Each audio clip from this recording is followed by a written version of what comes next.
नमस्कार, मैं हूं आपके साथ गौरव राजवेंद्र। बुलेटिन की शुरुआत करते हैं। उप मुख्यमंत्री दिया कुमारी की अध्यक्षता में पर्यटन शासन सचिवालय में पर्यटक सुरक्षा विषय पर बैठक आयोजित की गई और बैठक में पर्यटन सहायता बल के सुदृढ़ीकरण और पर्यटकों की सुरक्षा से जुड़े मुद्दों पर चर्चा की गई। उप मुख्यमंत्री ने पुलिस से अपील की कि वे पर्यटकों से संवेदनशीलता से व्यवहार करें और सुरक्षा मानदंडों का पालन करें। उन्होंने कहा कि राजस्थान में जो है पर्यटन की असीम संभावनाएं हैं और सुरक्षा को प्राथमिकता देने से पर्यटकों की संख्या में बढ़ोतरी होगी और बैठक में पर्यटक स्थलों पर सहायता बल की तैनाती, मेटल डिटेक्टर लगवाने और टूर ऑपरेटरों और होटल मालिकों को ब्लैक लिस्ट करने और पुलिस के संबंधित जो है संवेदनशील व्यवहार पर चर्चा की गई है। मुख्यमंत्री ने पर्यटक थानों की निगरानी और पुलिस जवानों की तैनाती के लिए निर्देश भी दिए हैं। बैठक में अन्य अधिकारियों के अलावा पर्यटन विभाग के वरिष्ठ अधिकारी भी उपस्थित रहे।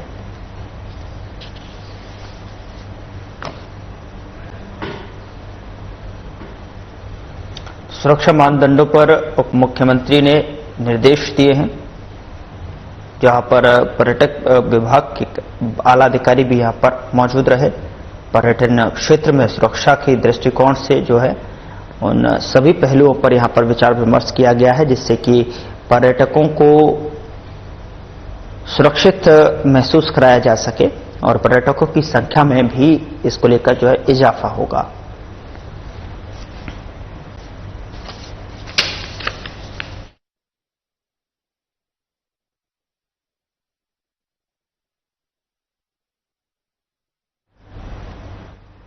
उप मुख्यमंत्री दिया कुमारी की अध्यक्षता में Rajasthan state road development corporation की 128वीं बोर्ड बैठक का आयोजन RSRDC सभा भवन में हुआ है। बैठक में वित्तीय स्थिति की समीक्षा करते हुए उप मुख्यमंत्री ने महाराष्ट्र और मध्य प्रदेश जैसे अन्य राज्यों के रोड कॉरपोरेशन के मॉडल की अध्ययन करने के निर्देश दिए हैं। उन्होंने कहा कि इन राज्यों के सफल मॉडल को अपनाकर RSRDC को वित्तीय रूप से मजबूत किया जा सकता है। उप मुख्यमंत्री ने RSRDC के कार्यों में गुणवत्ता का विशेष ध्यान रखने के लिए क्वालिटी कंट्रोल विंग को सुदृढ़ करने की बात कही है। साथ ही राष्ट्रीय राजमार्गों के सुदृढ़ीकरण के लिए जो है NH सौंपने की प्रक्रिया को तेज करने के निर्देश दिए हैं। बैठक में अधिकारियों ने जो है बताया कि 2025-26 के लिए RSRDC का टर्नओवर लगभग 6500 से 7000 करोड़ रुपए का अनुमानित है। इस दौरान जो है अतिरिक्त मुख्य सचिव प्रवीण गुप्ता, शासन सचिव DR मेघवाल, अन्य अधिकारी उपस्थित रहे।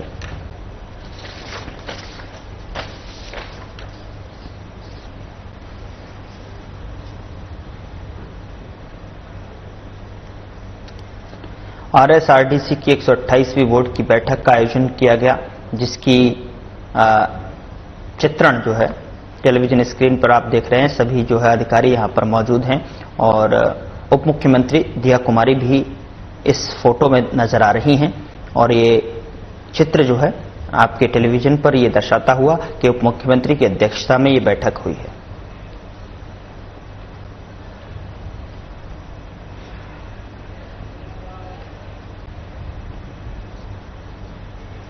राजस्थान विधानसभा में नेता प्रतिपक्ष टीकाराम जूली ने सीकर में CM को काले झंडे दिखाने पर जो है NSUI जिला अध्यक्ष ओम प्रकाश नागा की गिरफ्तारी और पुलिस द्वारा गंभीर अपराधियों जैसे व्यवहार किए जाने की कड़ी निंदा की है। उन्होंने इसे अमानवीय और लोकतांत्रिक मूल्यों के खिलाफ जो है बताया है। जूली ने कहा कि प्रदेश में कानून व्यवस्था चरमरा गई है और बीजेपी सरकार के दबाव में पुलिस जो है कांग्रेस कार्यकर्ताओं पर दमनात्मक कार्रवाई कर रही है। बीकानेर में मुआवजे की मांग कर रहे कांग्रेस सचिव रामनिवास कोकना के घर पर छापेमारी और डेयरी सील करने की घटना को उन्होंने तानाशाही करार दिया है। विरोध स्वरूप कांग्रेस नेताओं ने प्रदेश कांग्रेस कार्यालय में प्रस्ताव पारित किया और पुलिस महानिदेशक से मुलाकात कर हस्ताक्षरित पत्र सौंपा है। नेता प्रतिपक्ष जूली, PCC अध्यक्ष गोविंद सिंह डोटासरा सहित कई विधायक और पदाधिकारी इस दौरान वहां मौजूद थे और पुलिस मुख्यालय के बाहर धरना भी दिया गया। बता दें कि कांग्रेस ने ऐसी कार्रवाई जो है न रुकने पर बड़ा आंदोलन छेड़ने की चेतावनी भी दी है।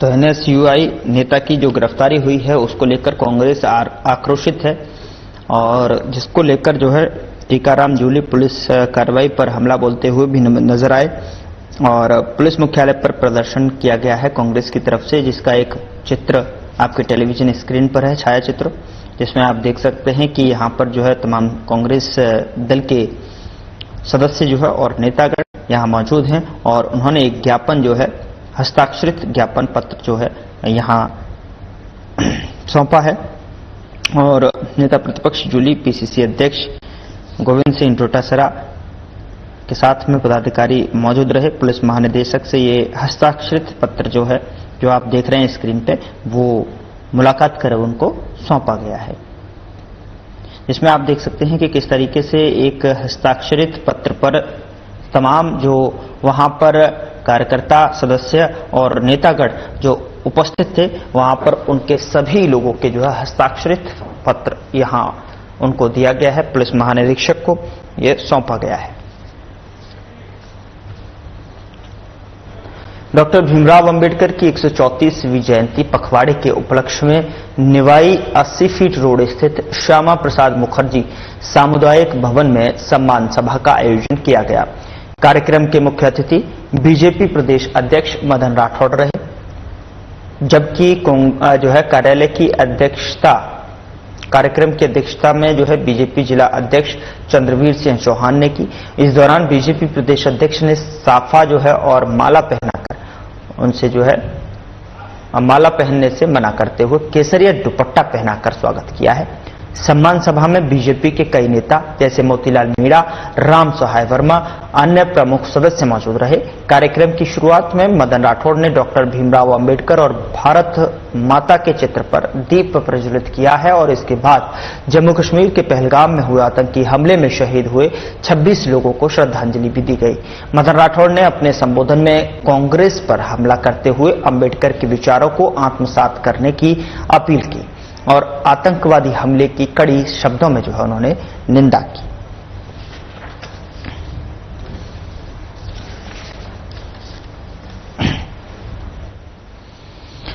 टोंक में सम्मान सभा का ये आयोजन हुआ है, जहां पर 134वीं जयंती पखवाड़े के उपलक्ष्य में यहां पर 80 फीट रोड स्थित ये कार्यक्रम का आयोजन किया गया और जहां पर कार्यक्रम के दौरान जो है जम्मू कश्मीर के पहलगाम में हुए आतंकी हमले में शहीद हुए 26 लोगों की श्रद्धांजलि भी दी गई है।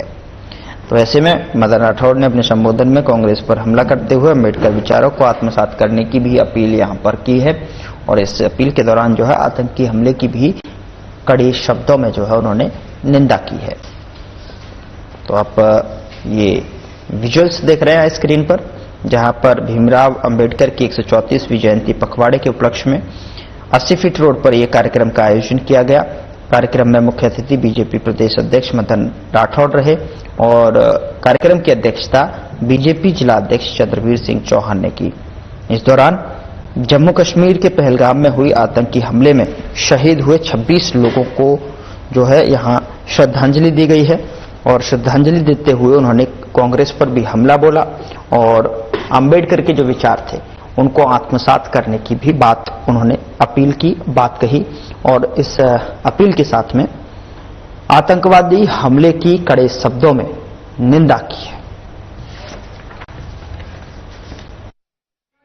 देखिए, वाड्रा न तो कानून जानता है न कोई समझते हैं, कुछ भी केवल मात्र फालतू की बात करके समाज में तोड़ना चाहते हैं, भ्रम पैदा करना चाहते हैं, मुसलमान हिंदू झगड़ा कराना चाहते हैं। ये इससे ज्यादा कुछ भी नहीं है। देखिए, वक्फ बिल के नाम पर किस प्रकार से कांग्रेस और दूसरी पार्टियां लोगों को भ्रमित कर रही है। आज भारतीय जनता पार्टी ने वक्फ बिल के माध्यम से मुस्लिम समाज को ये बताने का प्रयास किया है कि गरीबियों का हक गरीबों को मिलना चाहिए। उसको लेकर के हमने पूरे देश भर में जन जागरण का अभियान भी किया है। कुछ लोग, कुछ पार्टियां, जैसे कि उन्होंने बताया कि कांग्रेस पार्टी के राष्ट्रीय अध्यक्ष जी ने ही वक्फ बोर्ड की जमीन पर कब्जा कर रखा है। बड़े बड़े नेताओं ने, कांग्रेस के नेताओं ने वक्फ बोर्ड की संपत्तियों पर कब्जा कर रखा है और गरीबों को हक नहीं मिल रहा। एक तरफ ये कहते हैं कि हम भगवान के नाम पर हमारी जमीन दान कर रहे हैं और उस जमीन पर बड़े लोगों का कब्जा है, गरीबों को कोई हक नहीं मिल रहा। तो अध्यक्ष जी ने भी यही बात रखी है कि लोगों को भ्रमित होने की आवश्यकता नहीं है। भारतीय जनता पार्टी ने 3 तलाक के मामले में भी मुस्लिम महिलाओं के साथ उनकी हक की लड़ाई लड़के उनको न्याय दिलाने का प्रयास किया था।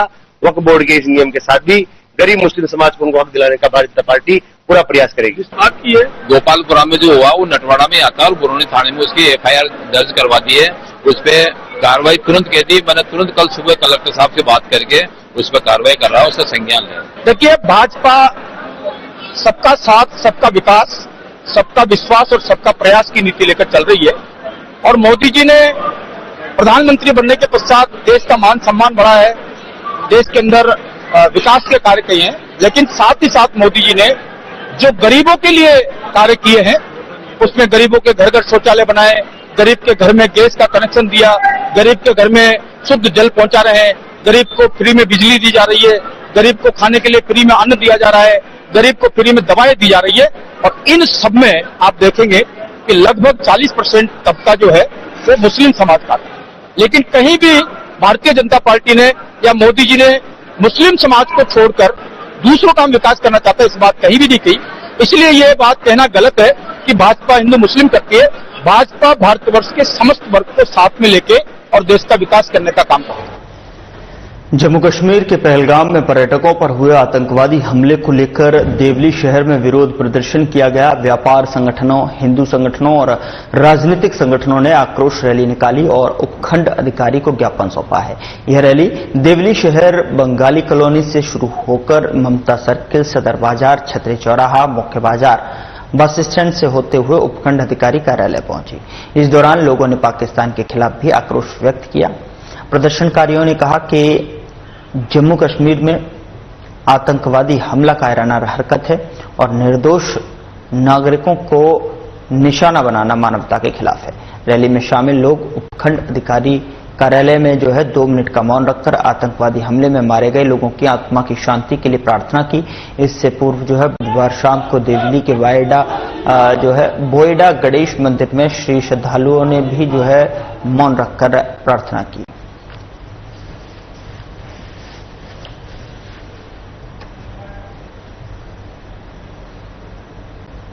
पशुपालन, डेयरी और देवस्थान मंत्री जोराराम कुमावत ने जैसलमेर में कर्रा रोग की रोकथाम और पानी बिजली की निर्बाध आपूर्ति पर समीक्षा बैठक की है। उन्होंने अधिकारियों को निर्देश दिए कि गौवंश की रक्षा के लिए कर्रा रोग पर त्वरित कार्यवाही की जाए और इसके बारे में ग्रामीण क्षेत्रों में जागरूकता फैलाने के लिए प्रचार अभियान चलाया जाए।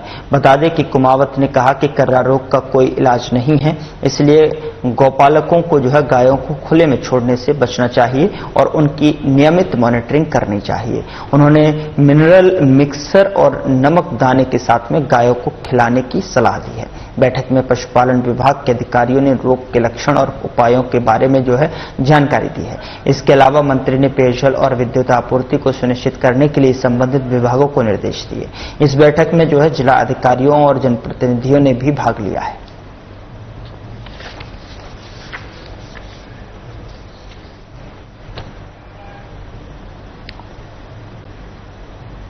राजस्थान राज्य बाल अधिकार संरक्षण आयोग के अध्यक्ष कुलदीप रांका ने बाल विवाह को गंभीर सामाजिक और मानवता का संकट बताते हुए कहा कि समाज में महिलाओं के लिए समानता के अधिकार के बिना राष्ट्र का विकास संभव नहीं है। उन्होंने कहा कि जन समुदाय की सक्रिय भागीदारी से बाल विवाह की कड़ी को तोड़ा जा सकता है। कुलदीप रांका इंदिरा गांधी पंचायती राज संस्थान में आयोजित राज्य स्तरीय कार्यशाला में बोल रहे थे।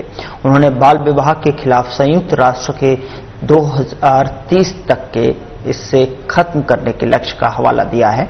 कार्यशाला में बाल अधिकारिता विभाग के आयुक्त बचनेश अग्रवाल और अन्य अधिकारियों ने भी बाल विवाह रोकने के लिए समाज के माइंडसेट को बदलने पर जोर दिया। अंत में बाल विवाह मुक्त राजस्थान की शपथ ली गई और भविष्य के लिए प्रभावी कार्य योजना बनाने पर मंथन किया गया।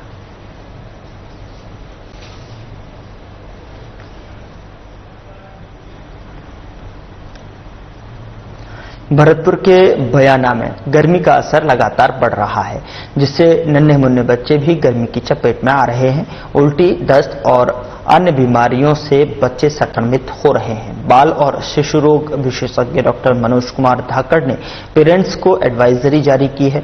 डॉक्टर मनोज कुमार धाकड़ ने कहा कि बच्चों को फूड पॉइजनिंग से बचाने के लिए अधिक देर तक रखा हुआ भोजन न दें। उन्होंने यह भी सलाह दी कि दूध को हमेशा गर्म करके ही उपयोग में लाएं। इसके अलावा बच्चों को बाहर की गंदगी से दूर रखें और नियमित रूप से हाथ धोने की आदत डालें। और गर्मी के बढ़ते प्रभाव को देखते हुए डॉक्टर धाकड़ ने पेरेंट्स से सावधानी बरतने की भी अपील की है। विशेषज्ञों की सलाह के अनुसार गर्मी में बच्चों की देखभाल और सतर्क रहने की भी आवश्यकता जताई है।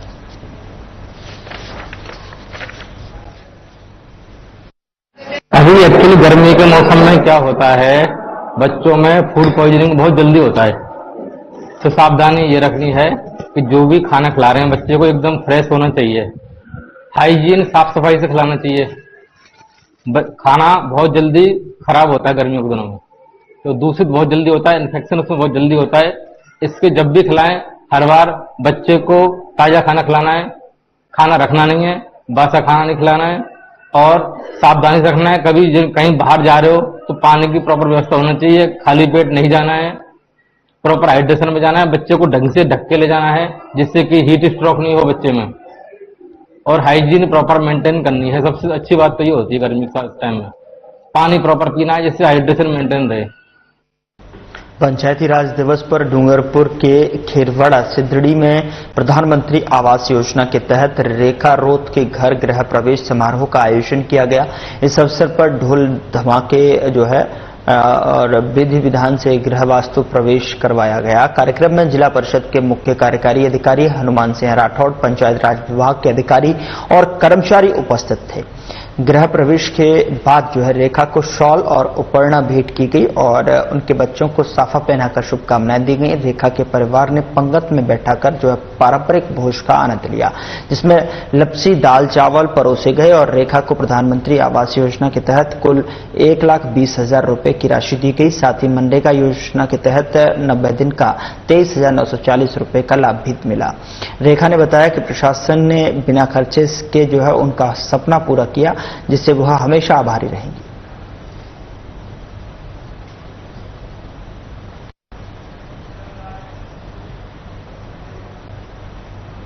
डूंगरपुर में नेहा प्रजापति हत्याकांड के खुलासे की मांग को लेकर प्रजापति समाज बंधुओं और महिलाओं ने विशाल रैली निकाली।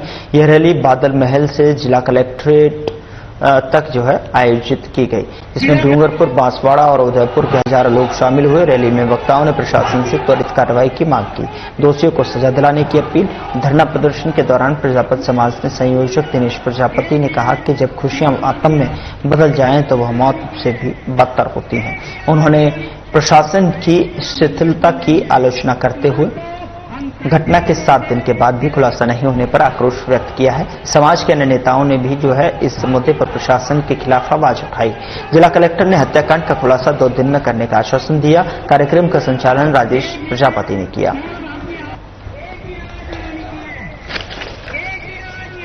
हम कलेक्टर महोदय से इस मांग को लेकर आए हैं। स्नेहा प्रजापति की जो 19 तारीख को शादी थी, 17 तारीख को उसका बिनला हुआ था, 18 तारीख की उसको लाश 4 बजे कुएं में मिली, जबकि 2 बजे तक वो घर पे थी और 4 बजे उसकी लाश है कुएं में तैरती हुई मिली। तो ये रहस्यमय तरीके से इस स्नेहा प्रजापति का हत्या कर दी है और कातिल बिंदास यहाँ घूम रहे हैं। हम समस्त प्रजापति समाज श्री कलेक्टर महोदय से इस बात को कहना चाहेंगे कि इस कातिल, इसकी जो निंदा करते हैं मुलजिम को अभी तक पकड़ा नहीं है। उधर जयपुर में चिकित्सा विभाग में निविदा भर्ती के नाम पर बड़ा खेल चल रहा है, जिससे हॉस्पिटल में मैन पावर मुहैया करवाने वाली एजेंसी सवालों के घेरे में है। बता दें कि जयपुरिया हॉस्पिटल में निविदा कर्मचारी को हटाकर नए कर्मचारी लगाने का विरोध किया जा रहा है। राजस्थान नर्सिंग ऑफिसर यूनियन के प्रदेशाध्यक्ष प्रदीप चौधरी ने ठेकेदारों पर पैसे लेकर कार्मिक लगाने का आरोप लगाया है। वहीं जयपुरिया और जेके लोन हॉस्पिटल में नर्सिंग कर्मियों का प्रदर्शन देखने को मिला है। मैन पावर एजेंसी पर युवाओं से मोटी रकम लेकर नियुक्ति देने की बात सामने आई है। वहीं रेडियोग्राफी विंग में युवाओं से मोटी रकम लेकर नियुक्ति करने का आरोप लगा है। नर्सिंग स्टाफ के धरने के चलते अस्पतालों की इमरजेंसी सेवाएं भी प्रभावित हुई हैं। साथ ही चेतावनी दी गई कि नर्सिंग स्टाफ की मांगें पूरी नहीं होने तक जो है आंदोलन जारी रहेगा।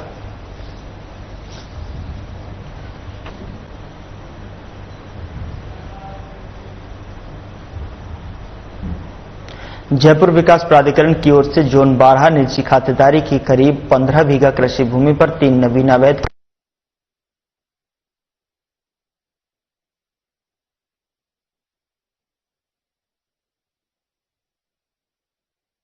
कर व्यावसायिक परियोजना के साथ किए गए अवैध निर्माण की पुख्ता सीलिंग की कार्रवाई की गई। जोन 8 जगदीश कॉलोनी में द्रव्यवती नदी के पास अवैध निर्माण के खिलाफ ध्वस्तीकरण की कार्रवाई की गई है और इसको लेकर पुलिस महानिरीक्षक कैलाश चंद्र विश्नोई ने पूरी जानकारी दी।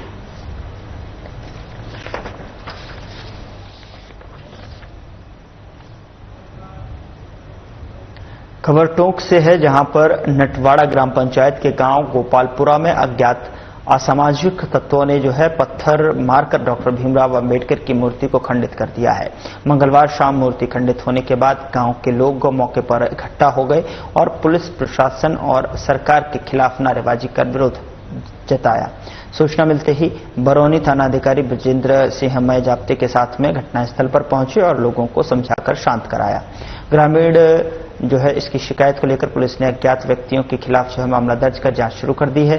बताते हैं आपको कि सप्ताह में निवाई तहसील की दूसरी घटना है जिसमें बाबा साहेब की मूर्ति को खंडित किया गया है। शरारती तत्व इससे पहले भी दत्तवास में जो है डॉक्टर अंबेडकर की मूर्ति को खंडित कर चुके हैं।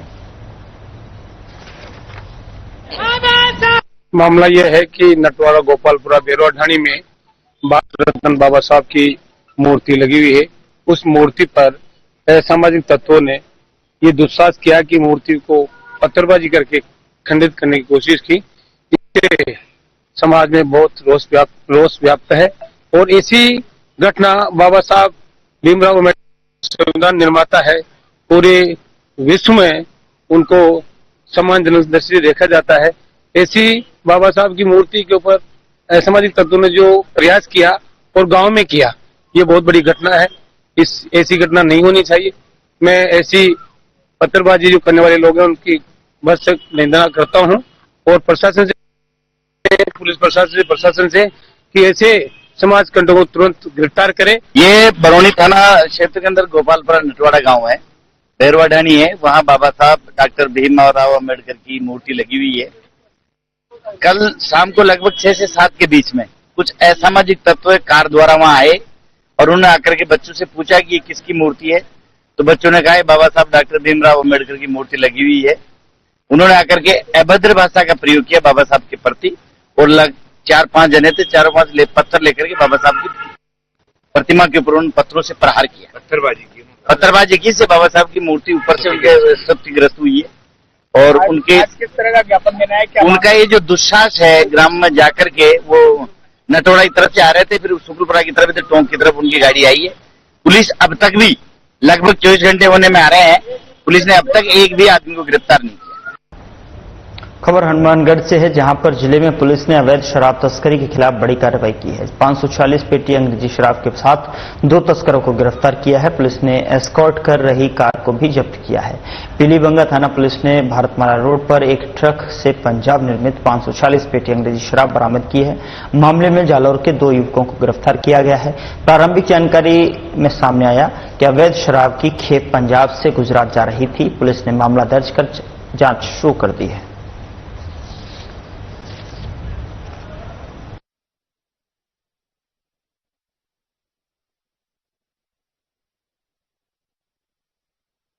फिलहाल बुलेटिन में इतना ही। नमस्कार।